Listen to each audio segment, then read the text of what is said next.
Well, beautiful day outside on Tybee Island. Blue skies out there. You see the lighthouse.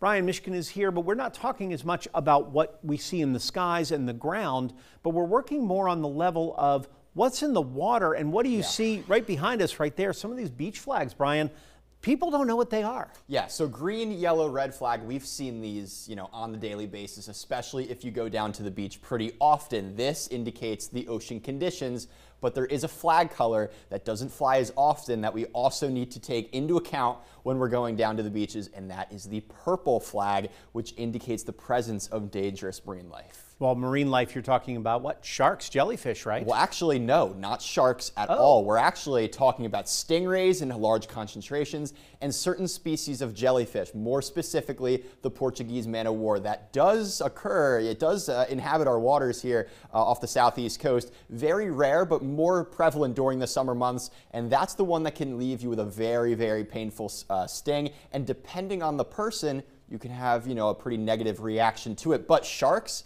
it's not. It doesn't indicate the presence of sharks at all. Usually, if there are sharks in the area, they'll put up the red or double red flags to warn people, hey, probably not the best to go out into the water. Purple flags, you're actually still allowed to swim, but it's best to do it, at your own discretion.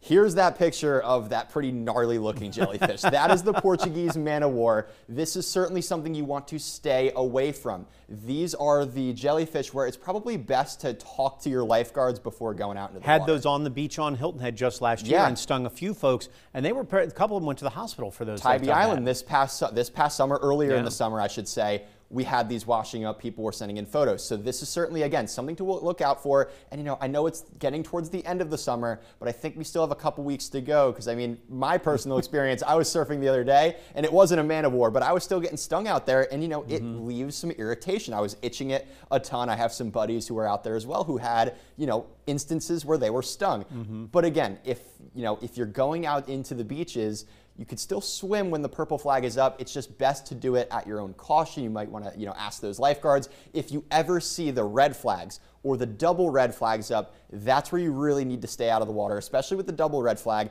Red flags, usually they'll let you, put your feet in, but probably best to not go out much further. These are the ones that, for the most part, warn you of those ocean conditions. And if a shark happens to be spotted, they will fly these. But the purple flags, you're allowed to swim. Just, make sure you're very safe with those. And how do you take care of a jellyfish sting? That's what everybody needs to know. You certainly seek medical attention if, you have an adverse reaction to it, because a lot of times what happens is these things, the poison that gets, in the tentacles of those jellyfish, it doesn't really start to set in until the day after you're stung, so it's best to monitor it. Just because I know the guys over there, the lifeguards usually have vinegar or something over there. That will help. They have usually, squeeze bottles, squirt bottles. I was a lifeguard in New Jersey for many years before this. That's what we did as well. Yeah. All right. Thanks, Brian, so much. Of course. Good information. Appreciate that. If you got any fun questions about nature, weather, just science in general, you can send them to the email address right on your screen, and we'll pick a question, maybe a topic from those submissions every week for Weather Wednesdays. Want to let these guys show off their smarts over here. Let's do it. Not bad.